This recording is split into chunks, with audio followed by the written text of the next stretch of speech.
World ice hockey left out in the cold, blindsided by COVID-19. Teams from 16 countries were expected to take the ice this weekend for the start of the IIHF World Championship in Zurich and Lausanne, Switzerland. Unfortunately, due to the coronavirus pandemic, that will not happen. The cancellation is the first of its kind since 1946. So what is next for international ice hockey? Hello and welcome to a video edition of ATR Radio. I'm Brian Pinelli. Joining me now from Lausanne, Switzerland is the longtime president of the International Ice Hockey Federation, Rene Fasel. And Rene, hello, how are you doing today? Yeah, good morning, Brian. I'm doing well. Everything is okay here. We have a nice weather. Spring is starting, so okay. I mean, it's good. It's a good thing. I mean, normally in May we're always on the road for the World Championship, and now we can really appreciate May. Now, I think that's the positive part of that we can enjoy May in home and have with the family and the grandkids. So I think positive, I know, you always think positive, Rene. Of course, these championships were officially canceled on March 21. Obviously, these past 6-7 weeks for the world sport community has been very different, very challenging for everybody. What have these last couple of weeks have been like for you and your staff? And what are the emotions right now? Because, we were expected to see each other at the arena, of course. Well, I feel very sorry and very sad. It's very sad, especially for the players, especially the Swiss players. They were really looking forward to play here and in front of their own fans. I feel very sorry for the Swiss fans.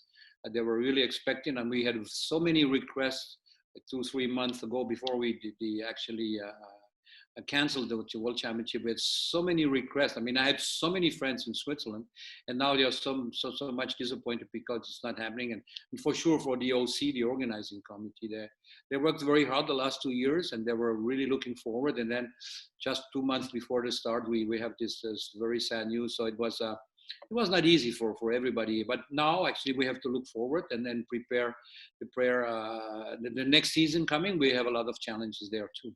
Yeah. Rene, I assume you've been in touch with the national federations of the 16 teams that we're going to play. I know the IIHF Council met virtually yesterday. What are the next steps, Rene? I think we have to prepare next season, as I said before, and we actually decided to postpone by 1 year the qualification for the Olympic tournament that was supposed to be held in end of August this year in 3 different places. And we will postpone, we postponed that to next year in August. And now we are trying to have and organize a virtual congress in May, June. We need actually to bring the family together, that we can exchange some experience and some the feelings what we have, and we have to prepare next season. We have to discuss about the budget. We have to discuss about the next meeting we can organize. We have supposed election in September. How do we want to play the next season? How it will see for the under 20 juniors in Edmonton? Can we run it or not in December? So it's a huge, big event for Canada and for us. So we have some, as I said, Brian, we have some challenges we have to discuss, not only in the council, but also in the whole hockey family. Rene, I know you guys are set with World Championships through 2025, the next 5 seasons, obviously hockey, annual World Championships. I realize you obviously are looking forward, but was there any discussion with Swiss organizers to try to postpone this or squeeze this in at some point in the calendar? Yes, actually the first idea was that we can postpone them to next year, as they were more or less, they were ready to organize that in this year, and there was an idea that we can postpone and then move all the other 5 organizers by 1 year. But after very long discussions and in between them and us, and also with the insurance, the risk is rather high, as the insurance will not cover a possible pandemic cancellation. So I think they made a good decision not to be ready to postpone that and organize that in Switzerland. So we will have our World Championship in Belarus and Latvia for next year, and in Finland 22. Yeah, of course, as you mentioned, such great fans in international ice hockey, and the World Championships bring out the best. We saw last year British fans, Italian fans, as their teams surprised. Obviously the fantastic Finnish fans with what they accomplished last year in Slovakia, the Swedes, the Russians. I can go on and on. As you say, your heart goes out to the fans. What does IIHF have in place, if anything, over these next couple of weeks? Anything virtual, any interviews, anything fun that the fans can look forward to? Yeah, we are working on a concept as esports fan championship. So we will make very soon an announcement, and I think it looks very interesting. So it's not huge, it's not big, but I think it's something where the fans can from the 16 countries could participate in having some challenge or something. It's not really fun to stay home all the time, and watching TV and missing sport. What I do most is missing sport at the moment, to have this lockdown. And when you watch TV, the only news you have is about the COVID-19, and you miss. Okay, we see. I mean, all the championships and challenges. It's very interesting, but I miss the sport in general. It's soccer or in basketball, and especially ice hockey. Especially. Pretty interesting. The NHL over the past weeks had Wayne Gretzky and Alex Ovechkin doing an interview together for the first time, and Gretzky and Ovi actually competed against each other in a hockey video game. Rene, are you challenging any of your colleagues at the IOC in this? No, I'm really not good in that. I have 3 boys and 1 girl. So, I mean, the 3 boys, when they used to play, I tried many times, but I'm useless. I'm really, really not good. So you cannot be perfect everywhere. But I tell you, I tried the other day here, and I've hardly coordinated everything. I really have a great respect for the young kids. I think they think different. So I tried to play 5 minutes, and but I boom boom it lost, and I said, okay, I give up. I'm sorry, no, I cannot do that. So no challenge for IOC President Thomas Bach today? No, I prefer to challenge him in another way. So if needed, no, that's okay. No. Good stuff. Trying to make the best of this. Looking down the road, as you mentioned, to next year's World Championship, which will be shared between Minsk, Belarus, and Riga, Latvia. I know it's hard to predict, Rene, and obviously we're all listening to the World Health Organization and all the medical experts to see when sport can proceed.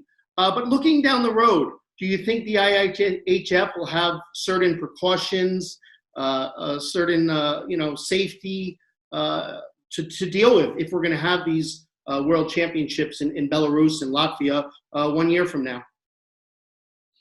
Our medical committee is working on that, but nobody can really say what will happen. I think we will find a medication or a vaccine very soon. I mean, very soon means at least beginning next year. I mean, the latest maybe next year, starting next year. So, and actually that's the only answer to so many questions we have. As long as we do not have a medication, and as long as we do not have a vaccine, the situation will not change so much. Or maybe we will have different results, but about statistics, so they're never really saying the truth, what really happens. But with in Europe now, we are opening, finishing this lockdown, and I can watch the different discussion we have in France, in Germany, in Switzerland, in Italy, and Spain especially. So it's a very, very serious challenge, actually, our political people they have. And I cannot give an answer that. I really hope that we can go back to the old times where we had, actually we can play hockey again with hockey fans. I mean, playing our sport without the fans it's really not the same thing. I mean, all the sports, football, basketball, baseball. I mean, I really hope for the fans that we can find the way back to the normal system, and we can fight this virus with a good medication and vaccine. But that's the only answer, because nobody really knows. We are preparing, but how we will really handle it, and we have to handle it, that nobody really knows. We're chatting here today on ATR Radio with IIHF President Rene Fasel, a gentleman, to my knowledge, who has never served an unsportsmanlike conduct penalty since he became president in 1994. Rene, is that true? Excuse me, once again. Is it true that you've never served in unsportsmanlike conduct since you became president in 1994? Sometimes I can give some elbows, but I think I would say my reputation is to be more a fair player than a bad one. But I mean, hockey is a game where you have a contact, and hockey is a game where sometimes you have to get some hits, but you can also give some hits. But I think the spirit we have in our sport and in our family is a good one. So we fight, we discuss like in a good family, and at the end we always end finishing and having a beer together. So Rene, you mentioned about potentially rescheduling this IIH Congress, which obviously was set for Switzerland to a later date. You've served 4 terms as IIHF president. At this virtual Congress, would there potentially be an election for your successor? No, I think here, once again, I'm from the older generation. I think I have tough time to have this kind of interviews where Skype and all what you call it, the name they have, Zoom, go to a meeting and I don't know what.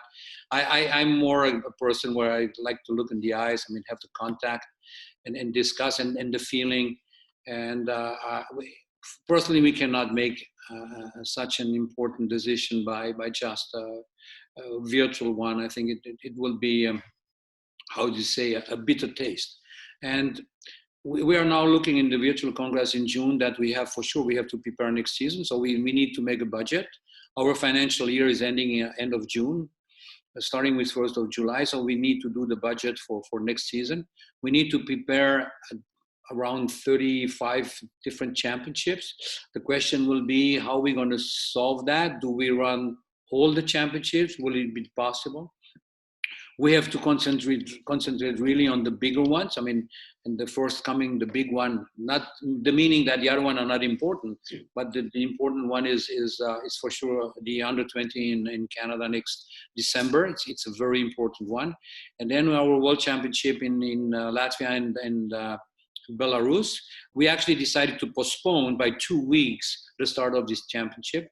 So we had to start May 7 and we will start on May 21.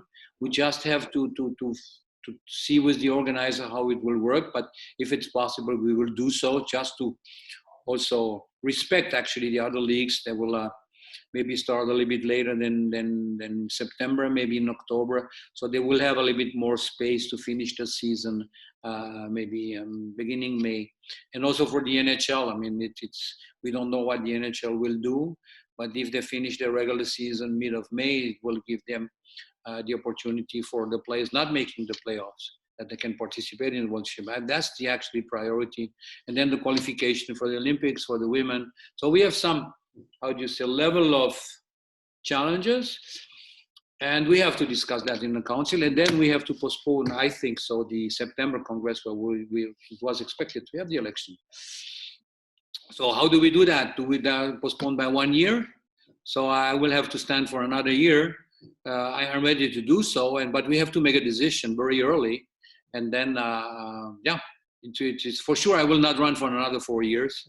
That's for sure. But if we need to stay, and I'm ready to do so, that we can bring actually the boat or the ship in places where it's a little bit more quiet than it's at the moment now. Yeah. So many pieces obviously have to come together, and it seems that not only does each sport organization have to work among themselves, but also be considerate with other world championships. Obviously, the Tokyo Olympics pushed back 1 year, but I wanted to ask you, Rene. To my understanding, the World Hockey rankings for 2020, with the cancellation of these championships, are set. So we essentially know the teams, other than a few, in the groups for Beijing 22.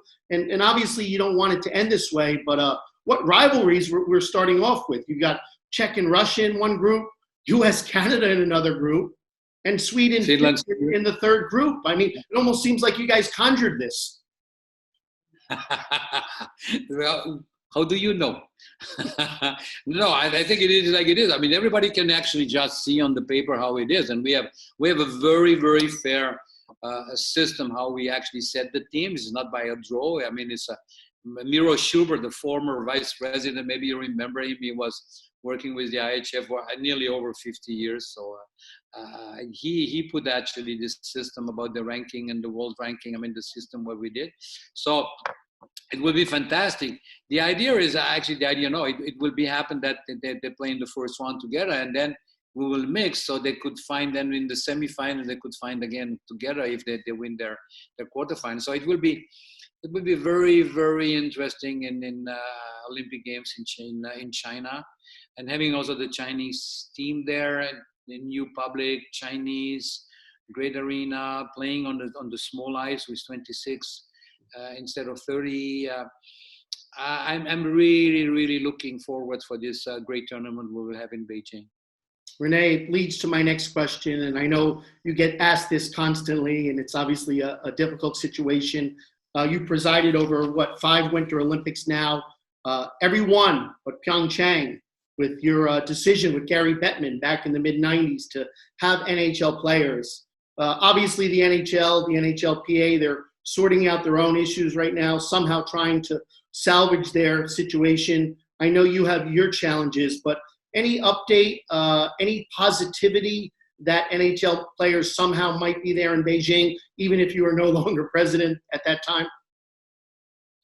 Well, at the moment they have other challenges. I think Gary and Don, they have. Actually, we call each other every week once. With Don and Fair, we exchange some just to see how everybody is and the family. And for sure, Gary has now a big challenge. Can he finish the season? Do we have a Stanley Cup final? Do we play in the fall? How then we start a new season? How long can we go? So they have other things to solve now. I mean, we had some discussion before this happened, this pandemic, and we will. I really don't know how it will be. I can understand that they have other priorities at the moment, and maybe also then we will see the impact this virus will have on the coming season now, and it will be very difficult for Gary to convince the owners if they lose a lot of money and the players this next season. It will be very difficult. We have to be very clear and honest, but sports would be actually the first priority, and the athletes too. So I hope we can find a solution that they will be there. The tournament is so different, if with the NHL when they are there. We saw that in Pyeongchang. And I really, really hope that they decide to come, and we have to find a solution. And it will be good for the game of hockey and to be best and best in China with an unbelievable market we can have there. So for the promotion of our sport. But as soon as this is over with this pandemic, we have to sit together and find a solution. Yeah, obviously difficult situation, as you mentioned, for the NHL and trying to salvage the season. I know they're talking about various contingencies, whether, you play in a couple different cities, as you mentioned, the Stanley Cup maybe in September. And this does obviously affect the International Ice Hockey World Championship in regards to who can come and play, which is always the case. I don't want to ask if you have any suggestions for the NHL, but if you were in Gary Bettman's situation, any thoughts on how you try to manage this situation? Obviously not easy. Oh, you know what? I'm lucky I'm not in his place, because I think the pressure is getting big on him, I mean, and health is the most important we can have, especially at that time. And when I see the numbers and the problems they have to face now in the United States with the number of positivities and the people they're passing away. So there is another priority to find the solution there. Once again, as long as we do not have any medication, or as long as we do not have a vaccine, it will be a very, very difficult situation. And playing, actually, we started in Switzerland also to have this. We had some hockey games with no spectators. Before there was a total lockout, and it's very, very, very strange. I'm not used and playing without fans. I don't know, even for the players, for everybody is I understand the need to do so when there is TV, and you know what?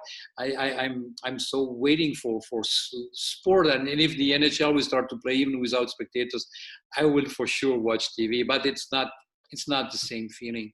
So I really hope. And Gary, I know he's working very hard with his people, with the owner and the Players Association. Everybody wants to go back and play. So wait and see. As a young guy growing up playing ice hockey in Switzerland, Rene, obviously a very different era, if you don't mind me saying.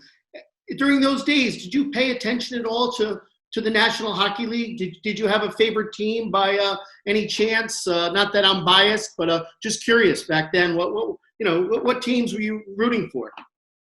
I'm going to disappoint you. I was a big Russian Soviet fan. Yeah.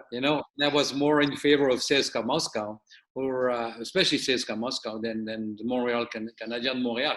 As a French-speaking guy, I was more, to be very honest, I was a Canadian fan. Because we had even in Fribourg, if you see the little logo we have, OK Club Gauthieron, I'm a Gauthieron player. So we have a similar logo as the Canadian Montreal. So it's not it's not a copy. So just that the marketing guys from the Canadian Montreal to be cool, but it was this logo we had, and the NHL, but we did not have so much TV, in the 60s from North America. I was more in contact with the Spengler Cup and having the teams coming from the Soviet Union, and I was and I'm still a big Russian hockey fan, as they are in my heart. So I say it very openly, and this player, and I will never forget Canada Cup '87. These three unbelievable games in the first one in Montreal, and the two next one in near Toronto City in Hamilton, with Messier, Gretzky, Lemieux. And on the side, the KLM, Krutov, Larionov, Makarov. Yeah. Magnifique.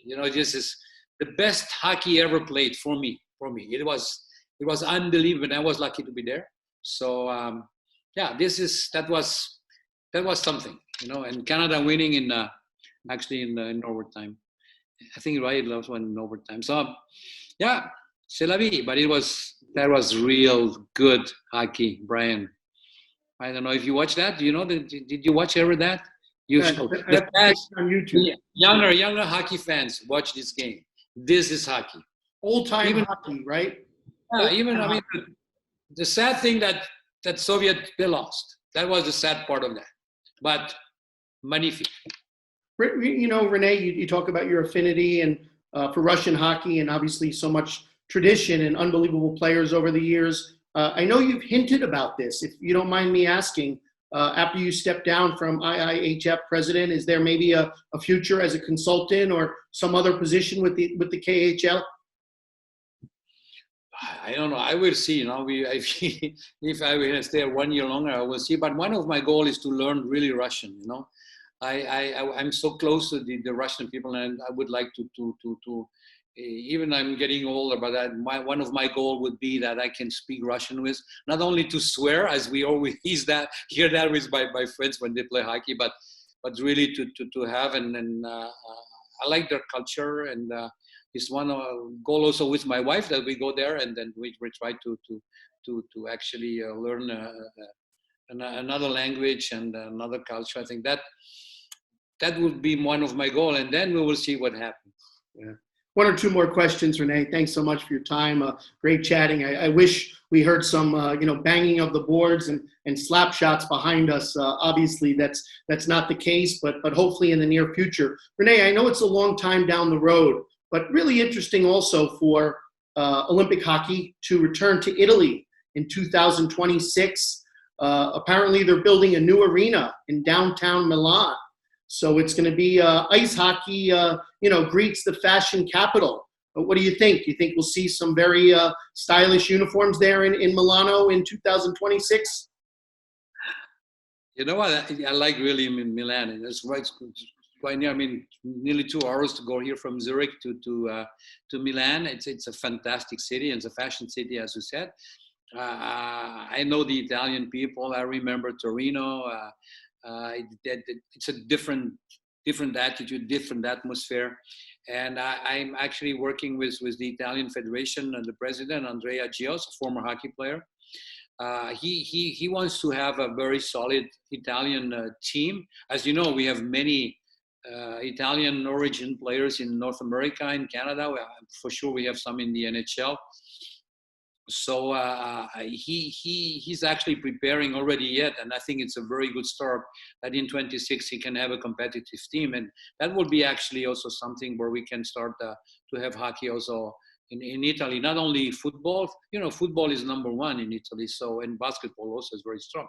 So he's working on that, and then being in Milan, it will be very, very interesting, and also there, I really hope that we have also the NHL players in Milan. It's a great city. It would be cool, definitely. Rene, obviously you've contributed so much to the game since you're taking the office at IIHF back in 1994. And I know, as you mentioned, you obviously look forward to the future. Do you think at this stage in world hockey, do we need any new innovation? I mean, any more bells and whistles? Or is the game of hockey good as it is right now, or would you like to see something else, even if you are stepping down in the near future? I think hockey was never as good as it is today. I must say it. 87 Canada Cup, was a very special environment, even then with the Soviet against Canada after the 72 series. And now, but the game today now is so good. It was never as good. And I have to be grateful to the NHL, especially to Gary, when he decided 2005, 2006 to start with the new interpretation of this hooking, holding, interference. That was a huge step. And today, I think if we have the opportunity to see these young players, the technical, like Nico Hischier, I take him, is not a big, strong guy. I mean, as we needed in the past to be actually able to play in the NHL. Now we have the speed, we have the technique, we have the brains. Now the people, they are on the ice. They cannot just use their muscles. They have to use their brain. It's so fast. The game is so good to watch. And I'm so amazed to see these young players, how they play. And then they took out all these stupid fights, and I always thought, the Neanderthal behavior. The game is good now. When I watch the NHL games, it's the real sport. I don't know what to change now. I'm a little bit more concerned in Europe about now what it will be about this virus, this pandemic. I can see many clubs, not only in hockey but in general in sport, that they will have to be very, very careful. They will have some financial problems. It's maybe a good opportunity, especially in Europe, that maybe the sport, especially in ice hockey, we can have the salary cap, that we can have a real discussion in between the play. We do not have a players association who's really strong in different countries, that the players and then actually the clubs, that they come together and to find a good balance. It's maybe a good opportunity that they can reorganize themselves, especially in Europe. They take always an example how it works in North America with the sport. They take all the good things out they can use, and the rules. I'm a big fan of salary cap. I think it's a right decision to do. Here the players in Europe, they don't get 50% of the income, they get 100%. Yeah. And then in the back, there's people paying more money. So that's not good. We should find a good balance where they can also actually develop for the juniors, put money in for the juniors, and find the good balance.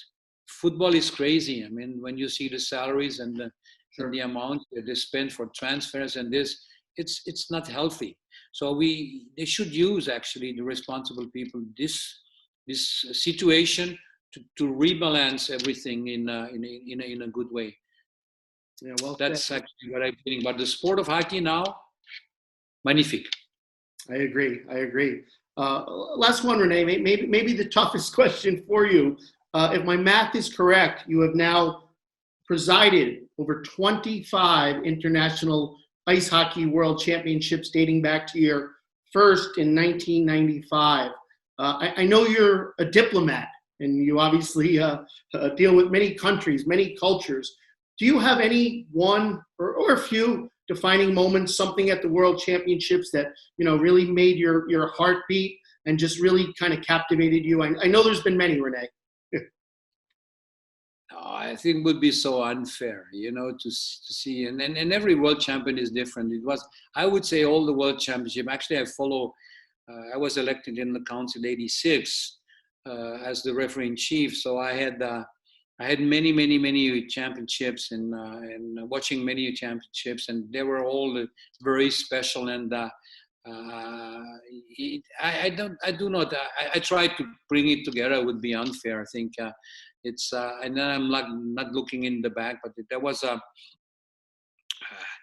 I would say, and I have, when we speak about the Olympics, for sure the Nagano Olympics was the first time participation of the NHL players, with Wayne Gretzky being there. Yeah. That you cannot beat that. I even now I'm getting emotional.